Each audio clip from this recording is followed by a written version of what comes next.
हमारे देश की संसद के उच्च सदन राज्यसभा में हमारे प्रेसिडेंट 12 सदस्यों को पब्लिक लाइफ से नॉमिनेट करते हैं और इसी नॉमिनेशन के तहत 8 मार्च 2024 को वीमेंस डे के दिन हमारी प्रेसिडेंट द्रौपदी मुर्मू ने सुधा मूर्ति को राज्यसभा में नॉमिनेट किया।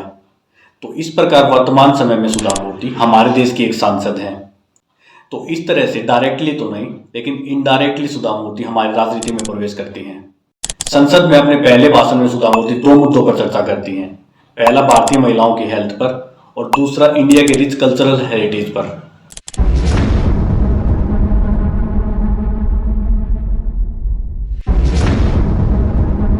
महिलाओं की हेल्थ पर सुधा मूर्ति संसद में कहती हैं कि बहुत सारी महिलाएं हमारी फैमिली का ध्यान रखने के चक्कर में खुद की हेल्थ पर ध्यान ही नहीं दे पाती हैं। The most important thing for women in general, is her health, because she always neglects her health and takes care of the family. सुधा मूर्ति बताती हैं कि महिलाओं में सर्वाइकल कैंसर एक कॉमन कैंसर है।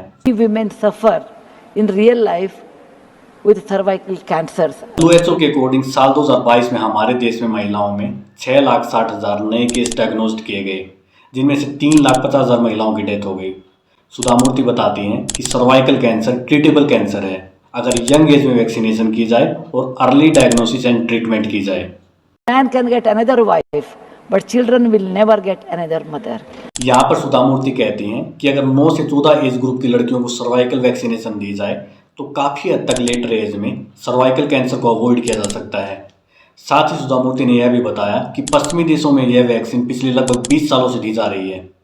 उन्होंने बताया कि 10 साल पहले उन्होंने तमिलनाडु सरकार के साथ मिलकर एक बैच पर यह वैक्सीनेशन ड्राइव चलाया था, जो कि काफ़ी सक्सेसफुल रहा।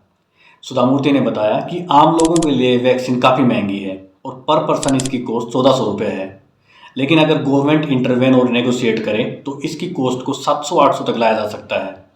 सुधा मूर्ति ने भारत सरकार और संसद को यह याद दिलाया कि जब हम कोविड-19 महामारी के समय पूरे देश में वैक्सीनेशन ड्राइव चला सकते हैं तो ये सर्वाइकल वैक्सीनेशन ड्राइव को बड़ा इश्यू नहीं होगा। दूसरा, सुधा मूर्ति ने कहा कि हमारे देश में अनेक महत्वपूर्ण साइट्स हैं जिन्हें कि वर्ल्ड हेरिटेज साइट्स का दर्जा नहीं दिया गया है। उन्होंने कहा कि ऐसा करने से टूरिज्म और रेवेन्यू दोनों को बढ़ावा मिलेगा। साथ ही उन्होंने ऐसे कुछ एग्जाम्पल भी दिए, जैसे कि कर्नाटक के श्रवणबेलगोला में बाहुबली स्टेचू, मध्य प्रदेश में मांडू के मोन्यूमेंट्स व त्रिपुरा में उनाकोटी के स्कल्पचर्स। इसके अलावा उन्होंने इन जगहों पर टूरिस्ट को अट्रैक्ट करने के लिए बेटर फैसिलिटी जैसे कि रोड व टॉयलेट प्रोवाइड करने की अपील की।